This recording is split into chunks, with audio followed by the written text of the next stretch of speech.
Кутман кечиңиздер менен. Түз эфирде сентябрдын бүгүн программасы өлкөбүздө орун алган жаңылыктарды мен Тимур Владислав таныштырам. Алгаш чыгарылыштан кыскача. Мурдагы башкы прокурор Азимбек Бекназаров жол кырсыгына учурады. Орус президенти Владимир Путиндин буйругу менен 26 декабрь кырсыкта каза тапкандарга аза күтүү күнү деп жарыяланды. Ремонт иштерине байланыштуу деп айрым жерлерде маал-маалы менен электр жарыгы өчүрүлүп жатат. Бирок өкмөт жарык өчпөйт деп убада берген эле. Башкы прокуратура Атамекен фракциясынын депутаты Аида Саляновага кылмыш жаза кодексинин 304 беренесинин 4 бөлүгү менен кылмыш ишин козгоду. Бул тууралуу башкы прокуратурадан кабарлашты. Башкы прокуратура УКМКдан келип түшкөн материалдардын негизинде Жогорку кеңештин Атамекен фракциясынын депутаты Аида Саляновага кылмыш ишин козгоду. Бул иш Елисеевге жактоочулук лицензиясын берүүдө мыйзам бузуулар болгон деген кине менен козголду. Эске салсак, 2010 жылдын 28 июнунда Алексей Елисеевдин лицензиясын узартууда юстиция министринин милдетин аткаруучу Аида Салянова кол койгон. Бул боюнча эл өкүлү Азаттык радиосуна өзүнүн пикирин төмөндөгүчө билдириптир. Кайсыл учурда адвокат лицензияга ээ боло албай турганы же лицензиядан ажыратылары тууралуу мыйзамда так жазылган. Эгерде ал иштегенге жараксыз болсо же күнөөлүү деген соттун чечими болсо же мамлекеттик органдардын компроматтык жүйөлөрдүн негизинде жумуштан бошоду деген чечими бар болсо лицензия берилбейт. Елисеевге лицензия берилип жаткан мезгилде жогорудагы 3 негиз тең жок болчу.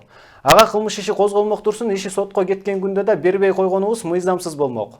Елисеев Максим Бакиевтерге жакын экен, кылмыш иштери бар экен деген ошол кездеги саясатты мен эске алган эмесмин.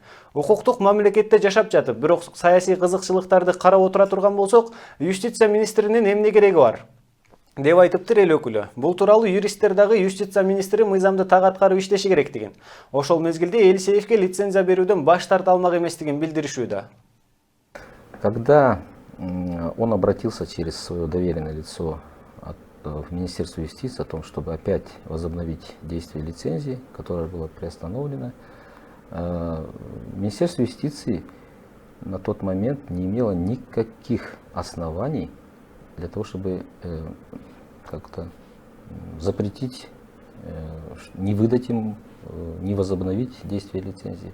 Потому что лицензия может быть отозвана, и гражданин может быть лишен лицензии только в случае, там несколько случаев в законе об адвокатской деятельности, который уже утратил силу. Там несколько случаев. Это, во-первых, если у него имеется судимость, если он поменял гражданство, отказался от лицензии и так далее. Там есть несколько оснований, закрытый перечень оснований. Так вот, в данном случае у этого гражданина Елисеева не было на тот момент судимости. Возможно, в тот момент решался вопрос о привлечении его к уголовной ответственности. Но, как вы знаете, по информации из средств массовой информации, он был осужден судом только в 2013 году. То есть через 2-3 года после, как ему было возобновлено действие этой лицензии. Мурдагы башкы прокурор Азимбек Бекназаров жол кырсыгына учурады. Бул тууралуу анын жакын санаалашы Самсалы Четинбаев Азаттыкка кабарлады. Анын айтуусунда кырсык Бишкек-Ош жолунда болгон. Бекназаров түшкөн унаанын тормозу кармабай кырсыкка учураган.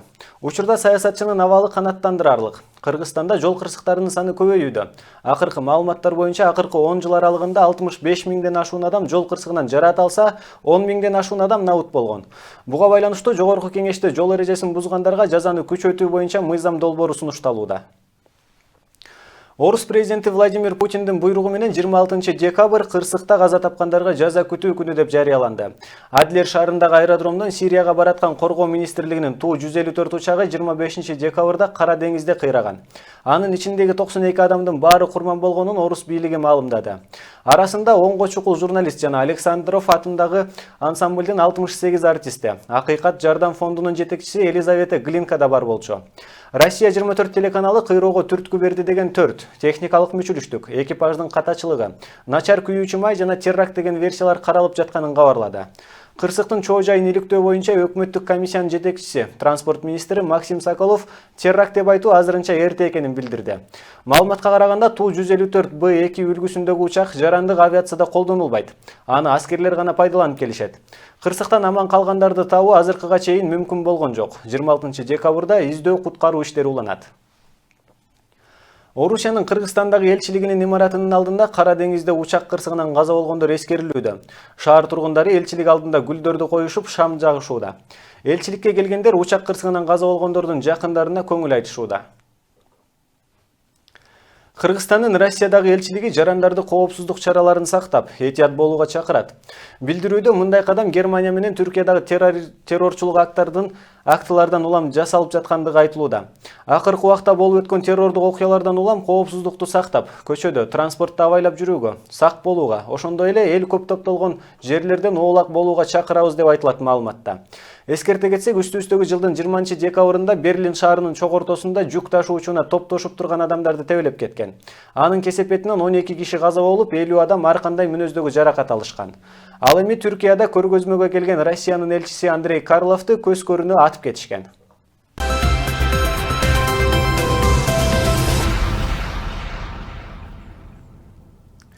Дональд Трамптын сый тамагына кайсы депутаттар барары белгилүү болду. АКШ президенти болуп шайланган Дональд Трамптын сый тамагына Жогорку кеңештин депутаттары Гүлхан Молдобекова менен Сайдулла Нышанов барары белгилүү болгонун Жогорку кеңештин маалымат кызматынын жетекчиси Ибраим Нуракун уулу Спутник Кыргызстан агенттигине билдирди. Анын айтымына караганда, сый тамак келерки жылдын январь айынын аягына белгиленген. Депутаттар барып келген жол киресин, ал жактагы чыгымдарын өздөрү төлөйт. Бюджеттен бир дагы сом коробойт, деди Нуракун уулу. Анын айтымына караганда, аталган эки депутат эки тараптын эл аралык бөлүмдөрүнүн сүйлөшүүлөрүнүн негизинде макулдашылып чакырылган. Кыргызстан Евразия экономикалык биримдигинин бажы кодексине кол койду. Бул тууралуу Санкт-Петербургдагы Жогорку Евразиялык кеңештин жыйынына катышып жаткан вице-премьер-министр Олег Панкратов билдирди. Анын айтымында, кыргыз тарап айрым маселелер боюнча тактоону талап кылган. Бул маселелер такталып, биздин сунуштар эске алынган соң бажы кодексине президент кол койду деп билдирди Олег Панкратов.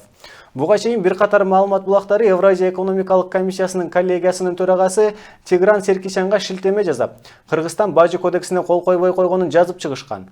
Бир нече убакыттан соң кайрадан башка маалымат таркады. Анда президент аталган документтерге кол койду. Маалыматтарга караганда, калган 20 чукул документке кол коюлду. ЭАЭПтин бажы кодекси уюмдун алкагында бирдиктүү бажы саясатына өзгөртүүнүн негиздерин өзүнө камтыйт. Документ 3 жыл ичинде иштелип бүткөн. Ал 2017 жылдын 1-июлунан тарта ишке кирери болжомолдонууда. Президент Алмазбек Атамбаев иш сапар менен Санкт-Петербургка бүгүн барды. Бул тууралуу президенттин маалымат кызматынан кабарлашты. Маалыматка ылайык, Жогорку Евразия экономикалык кеңешинин жыйынына жана ЖККУга мүчө өлкөлөрдүн өлкө башчыларынын жыйынына катышат.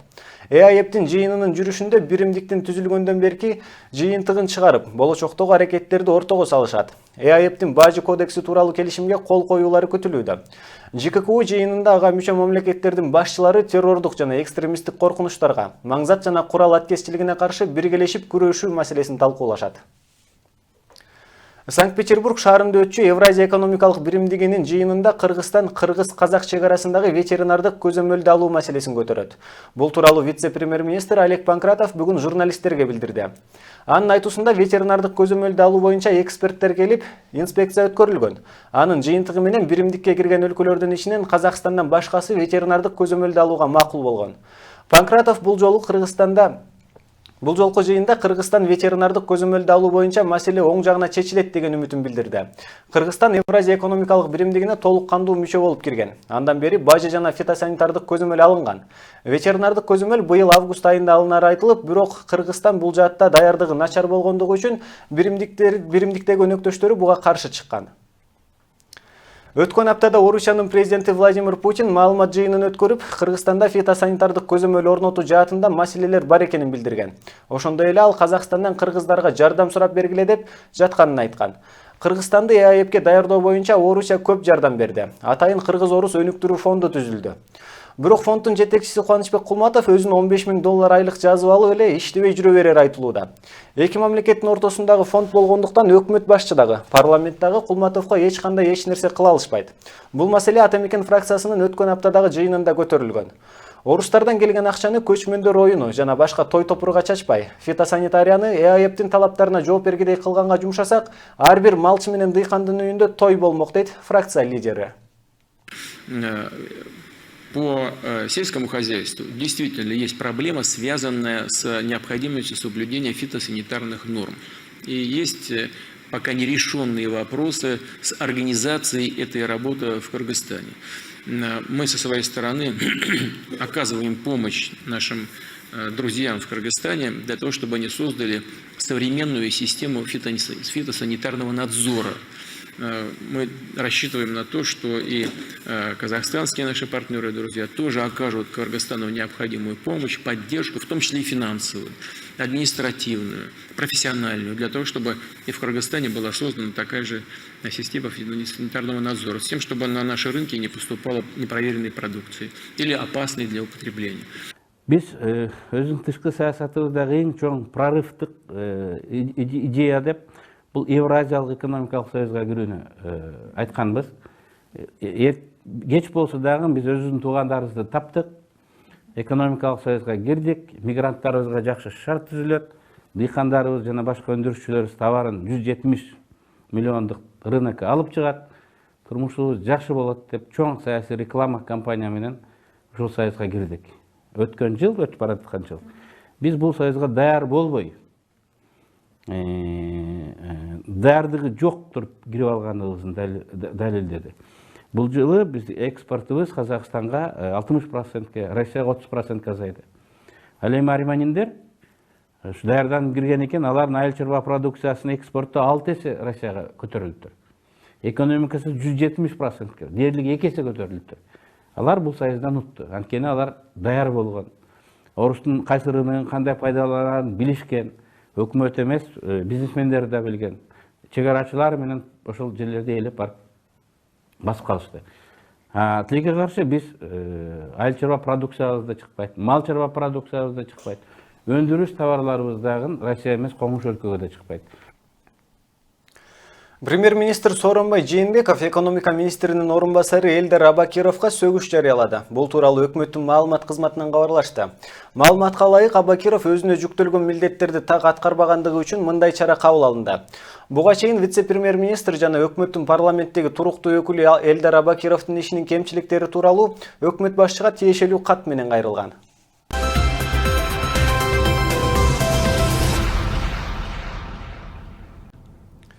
Бишкек шаардык кеңеши жергиликтүү кеңешке шайлоонун жыйынтыгын чыгарды. Шайлоодо жеңип чыккан социал-демократтар, Республика Ата журт, Өнүгүү Прогресс, Мекеним Кыргызстан жана Кыргызстан партияларынан шаар кеңеши куралат. Аталган партиялардын аймактык шайлоо комиссиясына берген тизмеси боюнча төмөнкү талапкерлерге шаардык кеңештин мандаты берилет.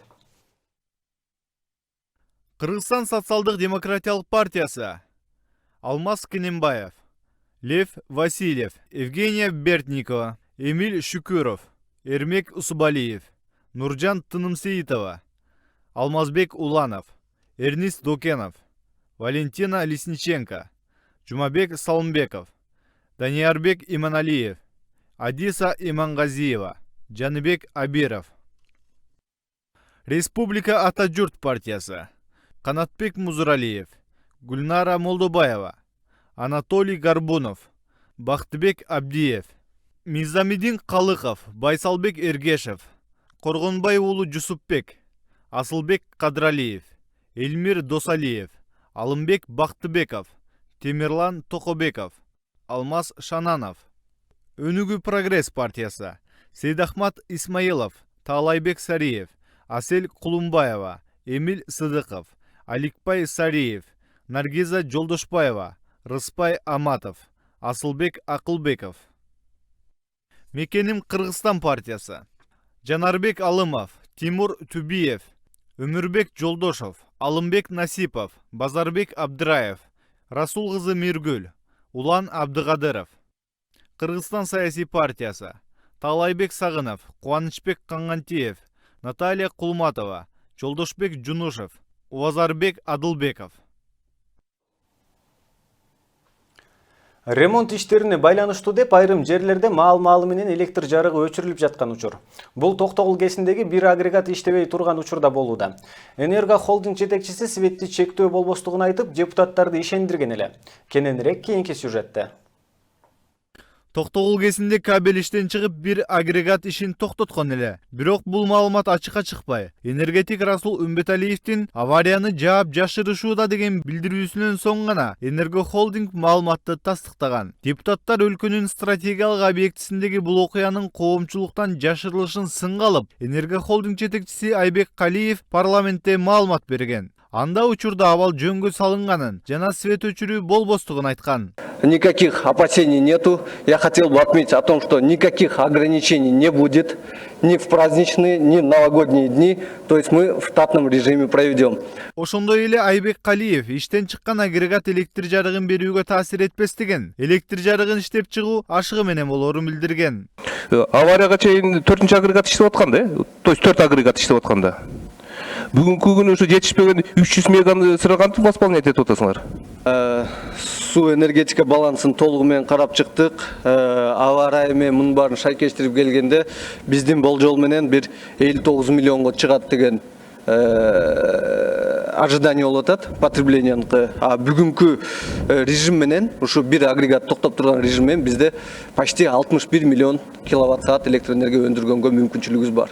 Бирок Бишкек шаарында жана өлкөнүн башка аймактарында оңдоо иштерине байланыштуу деген себеп менен электр энергиясы өчүрүлүп жаткан учур. Шаардыктар муну ремонт иштери деп, Энергохолдинг свет өчүрүүгө мыйзамдуу шылтоо таап алды деп сыпатташууда. Ал эми эл өкүлү Рыскелди Момбеков өткөн жумада эле авариялык өчүрүүлөр деп чектөө башталганын айткан. Чектөөлөр болбой эле чектөөлөр болуп атат. Мен жашаган жакта Чүй областынан анан Бишкек шаарында авария деген шылтоо менен чектөө киргизип атпайсыңарбы? Рыскелди Чиновекович, бизде чектөө болгон жери жок.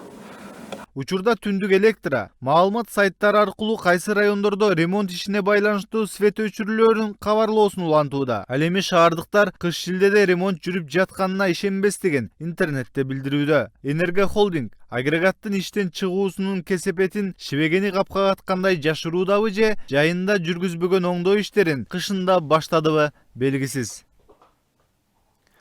Кыргызстанда аналогдук көрсөтүү 2017 жылдын 15 майында толук өчөт. Бул туурасында Маданият жана маалымат министринин орун басары Айнура Темирбекова парламенттин тармактык комитетинде билдирди. Анын айтуусунда өлкөнүн телекөрсөтүүлөрүн санарипке өткөрүүдө 3 жылдан бери аракеттер көрүлүүдө. Бүгүнкү күндө Кыргызстандын 95%на санариптик толкунду таратуучу жабдыктар орнотулуп бүттү. Эми калктын телевизорлорун санарипке кошуучу ресиверге туташтыруу гана маселеси калды. Соңку сурамжылоодо калктын 40% ресивер сатып алганы белгилүү болгон. Бирок жыйында депутат Тазабек Экрамов айыл жеринде эл кантип санарипке кошулуу тууралуу маалыматтары жок экенин жана ресивер менен камсыз кылуу ойдогудай жүрбөй жатканын айтып, келерки жылдын 15 майында аналогдук сигналдын өчүрүлүшүн туура эмес деди. Өкмөттүн чечими менен өлкөдөгү өтө аз камсыз болгон үй-бүлөлөргө ресиверлер акысыз берилген. Кыргызстанда мамлекеттик комиссия өкмөттүн буйругу менен түзүлдү.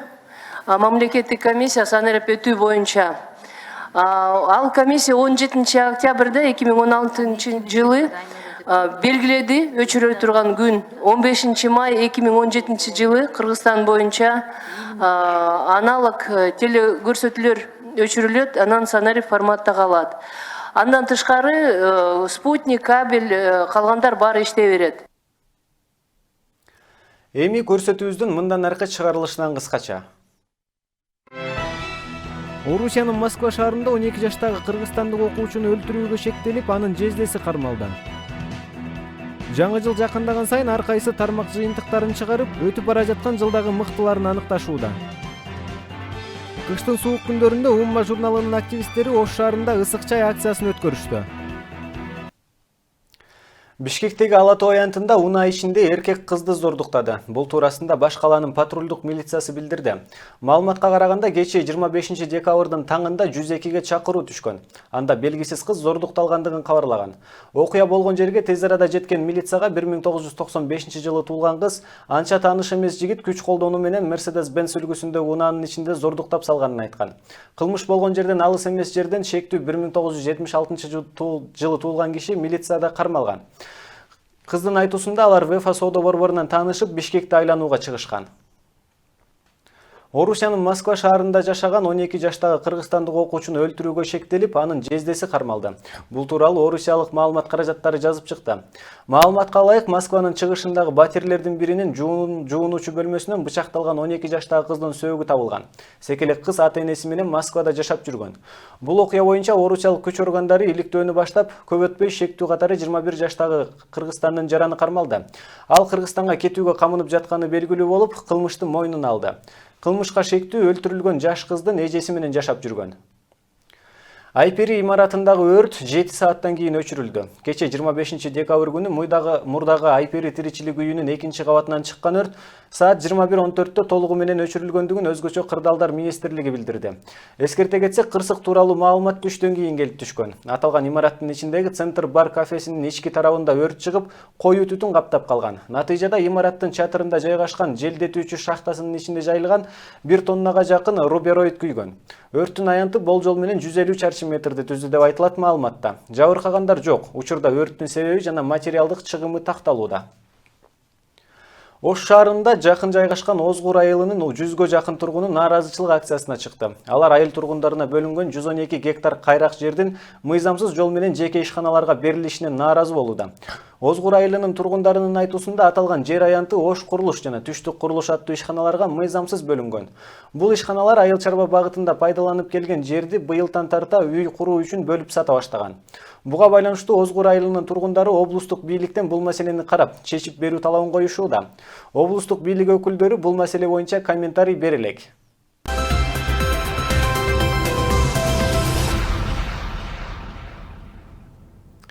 Белгилүү мамлекеттик жана коомдук ишмер Кыргыз ССР Жогорку Советинин президиумунун алгачкы төрагасы Асаналы Толубаевдин 120 жылдыгына арналган илимий практикалык конференция болду. Иш-чарага Жогорку кеңештин депутаттары, коомдук ишмерлер, илимий чөйрөнүн өкүлдөрү, Асаналы Толубаевдин жакындары, жалпыга маалымдоо каражаттарынын өкүлдөрү катышты. Кыргыз парламентинин алгачкы төрагасы Асаналы Толубаев кыргыз мамлекетин, анын ичиндеги кыргыз парламенттин түптөгү, чыңдоодо жана калыптандырууда зор салым кошкон чыгаан инсандардын бири. Андыктан анын басып өткөн жолун келечек муундарга үлгү кылып көрсөтүү ар бир депутат үчүн парыз да карыз. Коомубуз үчүн, элибиз үчүн эмгеги сиңген адамдарды эскерүүгө жана аларга таазим кылууга милдеттүүбүз. Ошондуктан, урматтуу конференциянын катышуучулары, бул илимий практикалык конференция бардык катышуучуларга биринчи кезекте өлкөнүн тарыхый жана саясий илимине мурасына абдан пайдалуу болот деп ишенем. Ошондой эле конференциянын бардык катышуучуларына жана уюштуруучуларына жемиштүү эмгектерди, конструктивдүү диалогду жана натыйжалуу өз ара аракеттенүүнү тилейм. Ушул кезге чейин белгилүү мамлекеттик коомдук ишмер Асаналы Толубаевдин эстелиги жок. Ошондуктан Ордо калаада анын эстелигин тургузуу, көрүстөнүн иретке келтирүү, туулуп өскөн айыл өкмөтүнө ысымын ыйгаруу, илимий изилдөө иштерин жүргүзүү зарыл дейт легендарлуу парламенттин төрагасы Медеткан Шеримкулов. 284 депутаттын билимдери. Жогорку билимдүү 284 кишинин ичинен жогорку билимдүүсү 17 киши, 6%. Орто билимдүүсү 36 киши, 12,7%. Башталгыч билимдүү, чала сабаттуулар 231 киши, 81% болгон. Мына ошондой состав менен депутаттар шайланган, мына ошол депутаттар нагыз патриоттор, кыргыз мамлекетинин түптөгү, кыргыз мамлекетинин эгемендүүлүгүн, кыргыз мамлекеттерин Советтер Союзунун ичиндеги тең катар республикалардын катарында ушул мамлекетти өстүрүш үчүн эбегейсиз эмгек жасаган мына ушу биринчи чакырылган жогорку кеңештин депутаттары болгон. Биз аны эч убакта унутпашыбыз керек. Депутат Өмүрбек Текебаев Кыргыз СССРинин алгачкы конституциясынын долбоорун даярдоого жана кабыл алууга Асаналы Толубаевдин сиңирген эмгегин бөлүп көрсөттү. Аны менен катар калың журтка эмгеги сиңгендерди тирүүсүндө да барктап алуу зарылдыгын белгиледи. Кыргыздар да жөн жатпастан 36-жылы июлда өзлөрүнүн конституциялык комиссиясын түзүптүр. Алар дагы 6 ай 37 жылы, bir жыл кийинки жылы 23 мартта өзүнүн конституциясын кабыл алып, ошондон кийин шайлоо өткөрүп парламент түзгөн. Сиздер абдан туура айттыңар, аны элге, жаштарга анын ишинин ушул маанилүүлүгүн жеткиришибиз керек. Biz 38 жылы, 37 жылы ғана түзілбөстөн, biz 90 жылда мамлекет түздік. Мында нақта чыныгы көз каранды эмес мамлекет түздік. Ошол мамлекет түзгөндө ошол залда парламентти Медеткан Шеримкулович башкарып турган. Конференция өткөрүп, барктап даңташ үчүн сөзсүз эле өлүш керек да. Эмне үчүн биз адамдын көзү турганда, анын жанында жүргөн адамдар бар, ушул жерде турганда жаштарга мына ошону белгилеп көргөзө албайбыз.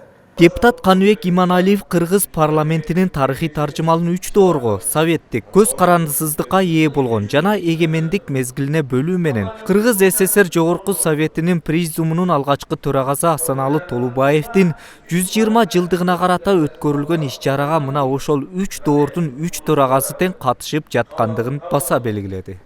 Америкада жакшы салт бар.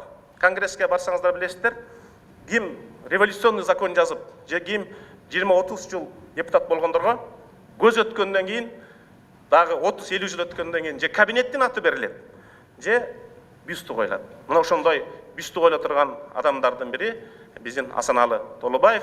А кийинки жылы Медеткан Шеримкулович, жанагы сиз макул көрсөңүз, СНГнын түзүлгөндүгүнүн парламенттик 25 жылдыгы биз Медеткан Шеримкуловичтун мааракесин Кыргызстанда түзүлгөн. Жазда юбилейлик иш-чарасы Санкт-Петербургда өтөт. Санкт-Петербургда Медеткан Шеримкуловичтун юбилейин өткөзөлү, илимий практикалык конференция кылалы, ошо СНГнын жакшы сыйлыктарын көрсөтөлү. Себеби жана Өмүрбек Ширкеевич айткандай, биз адамдардын кадырына түрүү кезинде жеткенибиз жакшы. Барыңыздар рахмат. Асаналы Толубаевдин баскан жолун баян кылууга бир күн да аздык кылат. Антсе да аталган иш-чараны өткөрүү демилгесин эл өкүлү Каныбек Иманалиев көтөргөн. Чыган инсандын чыйыр жолун таңазалап, арбагын аздектөө, атуулдук парз жана соопчулук иш. Зарылбек Шермаматов, Сентябрь.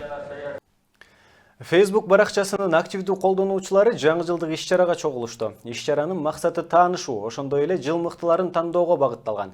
Майрамдык кечеден кабарчыбыз сөз кылат. Борбор калаанын Сармерден ресторанына өлкөнүн ар бир аймагынан келген Facebook баракчасынын активдүү колдонуучулары чогулушту. Иш-чарада Атамекен фракциясынын лидери Өмүрбек Текебаевка жылдын мыкты саясатчысы наамы ыйгарылды. Саясаттын атасы Адырхан Текебаев Өмүрбек Ширкешевичке бир болчолор болсун. Аталган наам жөн гана ыйгарылып калган жок. Жылдын мыктыларын Facebook колдонуучулары добуш берүү менен тандап алышкан. Өмүрбек Текебаев жылдын мыкты саясатчысы катары эң көп добушка ээ болгон. Элдик добуш менен кимге добуш бергенин көрүп турсун деп ушул долбоорду баштап, ошол 2014 жылы салтанаттуу түрдө мыктыларга сыйлык тапшырууга зем баштаганбыз. Жыл сайын ушул уланып келет. Анан быйылкы жылды дагы ошол мыктыларды аныктап, өзүңүздөр көрдүңүздөр, татыктуулар жеңди деп ойлойм. Мен жеке оюм боюнча мурунку 2 жылга караганда бул жылы чыныгы элдин уулдары, чыныгы мыктылар жеңди. Facebook баракчасы жөн гана таанышуу үчүн эмес, маалыматты баталууга жана бийлик менен карапайым элдин карым катышына зор өбөлгө болууда. Андыктан бул заманда интернетсиз жашоону элестетүү мүмкүн эмес дейт эл өкүлү Өмүрбек Текебаев. Мындан 100 жыл мурунку адамга караганда, азыркы биз жашап аткан заманда биздин өмүрүбүз 100 эсе узартылып болду. Анткени ата-бабабыз бир жылында билген нерсени биз бир күндө керек болсо 2 күндө билип коя алабыз. Алар өмүр бою көрбөй жүргөн нерсени биз өзүбүз кошо жүргөндөй интернет аркылуу, Facebooктан, башка программалардан тирүүлөй көрүп, сүйлөшүп, дүйнөдө эмне болуп атканын көрүп турабыз. Мына ошондой алып караганда, ошону караганда бизде ушул убакыт тездеди. Биз бир нече кылым жашап атабыз десек да болот. Ушул жагынан караганда бизге абдан жолубуз болду. Албетте келечек кандай болот атарын айтыш кыйын, бирок интернет мейкиндиги абдан маанилүү болуп кетип атат. Ал реалдуу дүйнөнү балким кандайдыр даражада алмаштырат окшойт. Аны менен катар чындык маалымат сайты жыл наамдарын жарыя кылды. Башкы Атамекенчи жылдын мыкты адамы деп таанылды. Биздин чындык маалымат агенттигинин тандоосу менен сиздин ушул 2016 жылы аткарган саясий ишмердүүлүгүңүздү баалап, биз сизге жыл адамы деген номинацияны ыйгарууну чечтик. Рахмат. Рахмат. Көп номинациялар бар. жылдын мыкты саясатчысы, мыкты депутаты дегенче. Анан ошолардын ичинен мен жылдын мыкты адамы деген номинацияга өзгөчө баа берем. Мен үчүн жылдын мыкты адамы деген чоң баа да. Анткени саясатчы болсоң болот, бизнесмен болсоң болот. Бирок адам болуш бул кыйыныраак. Чындык маалымат сайты интернет айдыңында миңдеген окурмандардын көңүл чордонунан түнөк таап келүүдө. Андыктан аталган сайт маалымат айдыңында коомдук кубулуштарды чагылдырып берүү менен бирге жыл каармандарынын эмгегин баалоону да эп көргөн. Өмүрбек Чиркешевичке бул наамды бергенибиздин себеби Өмүрбек Чиркешевич ушул 2010 жылы өзгөчө чындыкты алып чыгып, өлкөнүн кандайдыр бир деңгээлде өзгөртүү аракеттерин кылып, жакшы кадамдар таштады. Ар бир инсанды биз учурунда баалаганды үйрөнүшүбүз керек. Мынакей жакында эле казак туугандарыбыздын бир казак бел акыны бул киши тууралуу жакшы бир ыр саптарын жараткан экен. Баягы ар бир адамды учурунда баалаш керек дегендейчи. Биз дагы мындай инсандарды учурунда баалап, алардын билимин өлкөнүн өнүгүшүнө пайдаланып алганыбыз туура. Чындык маалымат сайты коомдук турмуштун өнүгүшүнө зор салым кошкону үчүн эл өкүлү Каныбек Иманалиевге чыгаан мекенчил наамын ыйгарды. Ошондой эле ата мекенчи депутат Аида Салянованын депутаттык ишмердүүлүгүн баалап, чыгаан айым депутаты наамын ыйгарды. Зарылбек Шермаматов, Сентябрь. Жаңы жыл жақындаган сайын ар кайсы тармак жыйынтыктарын чыгарып өтүп бара жаткан жылдагы мыктыларын аныкташууда. Жылдын депутаты, министри, бизнесмени жана башка наамдар акчага сатылат деген сөздөр айтылып эле жүрөт. Сөз эркиндигин коргоо комитети дагы жылдын жыйынтыгын чыгарды. Сыйлыкка 1 жыл бою принципиалдуу позициясынан тайбаган журналисттер жана жарандык коомдук өкүлдөрү сыйналышты. Өндүрүш токтонасырыбыздай өзгөчө адам жок болсо керек. Митингге чыккыла деп элди дагы үндөбөйт. Саясий кызыкчылыкты көздөбөйт. Өз жалгыз чыгып алып эле позициясын билдирип жүрө берет. Энергетикалык кризис болгондо чырак жагып ак үйдүн астына чыккан. Беларусиянын элчилигинин алдында кара кездеме жамынып жатып алып, элдин жүрөгүн түшүргөн. Бийлик өкүлдөрү өндүрүш токтонасырыбызды апенди катары кабылдашканы менен сөз эркиндигин коргоо комитети позициясына эң бекем турган патриот инсан катары баалады. Мен ал адам жөнүндө сыймыктануу менен айта ал адам Кыргызстанда жаңы маданият жаратып, тынч митингтерди демонстрациялап, өзүнүн көз карашын, коомдун болгон эң маанилүү маселелерин массалык маалымат каражаттарына коомго көтөрүп чыгып, тажабастан айына жок дегенде 2-3 жолу ак үйдүн алдына чыгып, жалгыз өзү плакаттарды көтөрүп алып, өзүнүн атуулдук позициясын бекем карманган, биз үчүн бардыгыбыз үчүн үлгү болгон, сабак көргөзгөн адам бул биздин Өндүрүш Токтонасыров акебиз.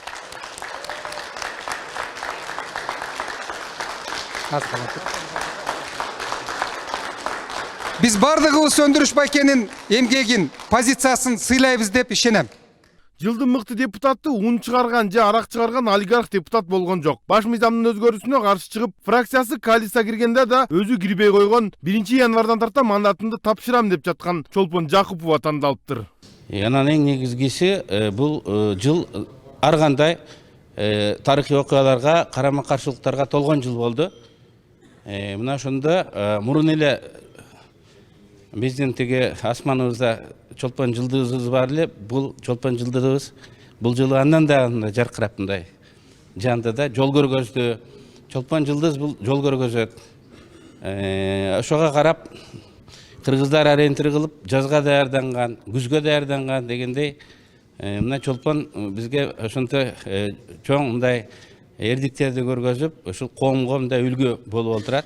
Чолпон Жакуповадан кем калбаган дагы бир айым Рита Карасартова жылдын мыкты жараны наамына ээ болду. Анын референдумга каршы үгүттөөндө активдүү иштегени эске алынды. Баш мыйзамдын өзгөрүүсүнө 200 000 адам каршы добуш бергендигине Рита Карасартованын дагы эмгеги чоң. Ал эми жылдын мыкты журналисти наамы өзүнүн курч материалдарынан улам президенттин маалымат жыйынына кирбей калган Республика гезитинин кабарчысы Махинур Ниязовага ыйгарылды.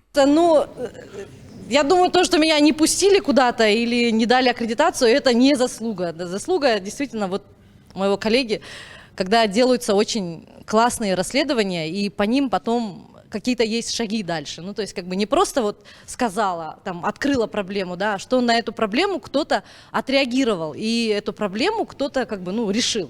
Ал эми жылдын мыкты иликтөөчү журналисти болуп, Азаттык радиосунун кабарчысы Кубанычбек Жолдошов табылды. Чындыгында ошондой бир стержень болгондугу үчүн коом алдыга өнүгүп турат деп ойлойм. Барыңыздардын ишиңиздерге ийгиликтер болсун.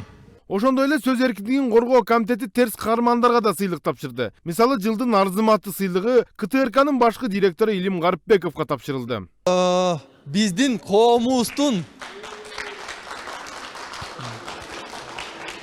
коомубузда элибиздин арасында терс пикир жаратып, элибиздин оюн, элибиздин мүнөзүн туура эмес жакка буруп, негизги коомдук телеканалдан күнүгө бийликти мактап жаткан мына КТРКнын башчысы Илим Гарыпбеков бүгүн Арзымат номинациясынын жеңүүчүсү. Мына ошого арнап Арзыматка деген улуу биздин чыгаан инсаныбыздын бири Токтогул Сатылгановдун кичинекей ырын окуп берип коюуга уруксат этиңиздер. Арзыматка. Бекти көрсөң мактайсың, бекер ичкен аш үчүн кошомат кылып бегиңе бечараны каптайсың.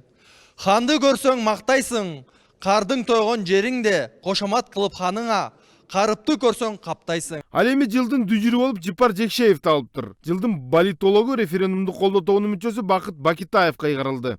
Болот Абдыжапаров, Ринат Элеманов, сентябрь. Азиздер жана дүлөйлөр коомунун мүчөсү акын Темирлан Ормоковго Фейсбуктагы жазган ажоонун ооруп турат жүрөк аттуу ырында филологиялык экспертиза аймактык аралык бөлүнүүчүлүк бар деп корутунду чыгарды. Аталган ырды акын 11 сентябрда өздүк баракчасына жарыялаган болчу. Анда өлкөдөгү саясий кырдаалга токтолуп, президент Алмазбек Атамбаевди сындаган саптар камтылган. 21-кылымда интернет жана социалдык түйүндөр Кыргызстанда маанилүү ролду ээлегендиктен бийлик аларды өз басымына алууга кызыктарлыгын көрсөтүүдө. Теманын уландысы кабарчыбыздын кийинки сюжетинде. Аталганыр социалдык түйүндөргө чыккандан соң ажоонун кадыр баркына шек келтирген саптар бар экен деген жүйө менен депутат Дастан Бекешев башкы прокуратурага кайрылган. Анын арызынын негизинде көзөмөл органы экспертиза жүргүзүп, учурда иликтөө иштерин өткөрүүдө. Ал эми автор Темирлан Ормуков өзүнүн ырында эч кандай аймактык кооздуучулук болбогондугун айтууда. Мен ырымда регионализм бар деген корутунду менен макул эмесмин. Эгерде Алмаз Шаршенович ошентип менин ата журтум нарындыктарды кой дебегенде менде да мындай ал куплет ырга кирмеген эмес. Сөзүнө жараша сөз укту деп айтам, ишине жараша иш болду. Мен башка мындай немем жок да. Позициям жок. Анан президенттик аппаратта жолуктум, ошол жердеги эки өкүлү келип жолугуп сүйлөштүм. Телевидениеден кечирим сурап коюшуң керек дейт. Мен сурап коем, бирок баягы улунун жолу улук алгач нарындыктардан Алмаз Шаршенович өзү биринчи кечирим сурасын. Ошого да мен чыгып сурайм. Акын экспертиза тарабынан айыпталып жаткан ал саптарды президенттин жогорудагы сүйлөгөн сөздөрүнө мисал келтиргенин негиз кылууда. Мына Манас атабыздын билесиңер өлөрүндө айткан Каныкей апабызга талассага жер болбойт, талассыздар эл болбойт деп Ташкентке качырган, Ташкентке. Кыргыздардан. Facebook социалдык түйүнү массалык маалымат каражаттарынын катарына кирген эмес. Андагы бирөөлөрдүн аброюна шек келтирген постторду өчүрүү үчүн эң алгач Facebooktун администраторлоруна кайрылуу керек. Бирок бийлик өзүнүн үстөмдүгүн жүргүзүп, ырдын авторун майып экендигине карабай, жөнү жок куугунтук алып жатат дейт Бегалын Аргозиев. Депутат, же болбосо президент, Генпрокуратура өздөрүнүн колунда бийлик болгон үчүн мыйзамсыз түрдө мыйзамсыз жол менен ушул биринчи топтогу майыптын артынан дагы куугунтуктап атканы бул бийликтин агониясы деп түшүнгөн болот. Бул жерде эгер Генпрокуратура бул ырдын саптарынан кандайдыр аймактар аралык араздашууну тапса, анда эң биринчи Атамбаевди чакырып аны суракка алыш керек болчу. 13-жылы экен, жаңы 2012-жылы экен элди чогултуп туруп нарында ошол элдин көзүнчө айткан бул Манаска шилтеме берилмиш болуп, таласын эл элемес дегенде. Бирок Манаста андай саптар жок. Коомчулукта өлкө президентинин кадыр баркына доо кетирүү дагы болбойт деген пикирлер жок эмес. Ал эми айрым медиа серепчилер социалдык түйүндөрдү көзөмөлдөө менен сөз эркиндигине чектөө киргизүүнү туура эместигин Азаттыкта билдирди. Азыркы учурда социалдык тармактар адамдын жашоосундагы ажырагыс бөлүк болуп калды. Социалдык тармактын жакшы жери адамдардын сөз эркиндигине болгон укугун толук ишке ашыра алат. Эмне үчүн дегенде мында каалаган адам өз оюн, пикирин айтууга укуктуу. Ошол эле кезде Темирлан Ормуковдагы башкы көзөмөл органынан филологиялык экспертизанын жыйынтыгы боюнча көчүрмөнү ала албай жатыптыр. Автордун айтымында айрым облустардын элин келекелеген сөздөр үчүн Алмазбек Атамбаевдин үстүнөн арыз менен кайрылган. Бул азыр менин ырымдын экспертизасы болгону менен корутундусу жыйынтыгы Атамбаевдин сөзүнүн корутундусу болуп калыптыр. Мен ошонун негизинде кайра башкы прокуратурага арыз жазып кайрылдым. Видеону тапшырдым YouTube'дан алган. Ошол айткан сөзүндө улутту кемсинтүү, улутту басынтуу, аймактык бөлүнүү сыяктуу фактылар барбы? Ошол видео оригиналбы? Ошону тактап, эгер ушул такталса, аныкталса, жогорку кеңешке билдирүү жасашыңар керек деп кайрылдым да. Учурда аталган ыр боюнча иликтөө иштерин жүргүзүп жаткан башкы прокуратура жана Адилет министрлигинин алдындагы филологиялык экспертизалык комиссия канча ирет кайрылганыбызга карабай жооп берген жок. Ал эми ачылган кылмыш иши сөз эркиндигин муунтуп, жарандардын эркин пикир билдирүүсүнө бөгөт койбосо болгону. Рустам Алымбаев, Сентябрь.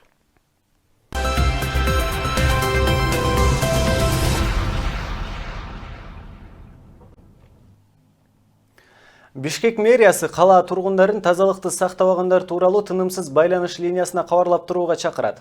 Мекеменин маалымат кызматы кабарлагандай 185 жана 1840 номуру 24 саат бою иштейт.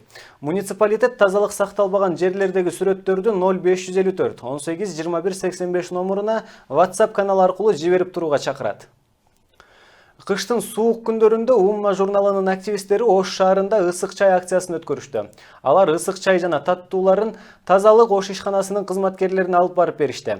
Акциянын волонтерлору мындай аракет көрүүсүн кышкы суукта шаарды тазалоо ишин өзгөчө кары картаңдар жасагандан улам барышканын айтышты. Иш-чараны өткөрүү ызат көрсөтүүдөн улам келген. Белгилей кетсек, мындай акция дүйнөнүн бир канча шаарларында уюштурулуп келет. Жакында эле Бишкекте да өткөн.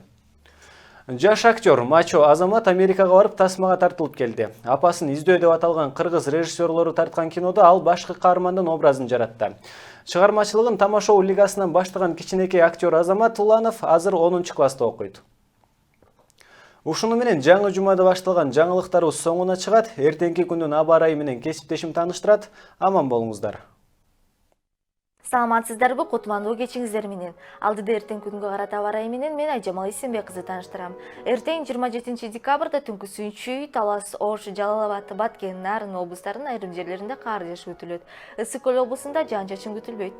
Жолдор тоңголук, тайгак болушу күтүлөт. Батыштан сокко шамалдын ылдамдыгы секундасына 4-9 метрден, кээ бир райондордо 15-20 метрге жетиши күтүлөт. Абанын температурасы: Баткен облусунда түнкүсүн 4-1 градус суук болот, күндүз 2-3 градус жылуу болот. Ош облусунда түнкүсүн 1-6 градус суук, күндүз 2-3 градус жылуу болот.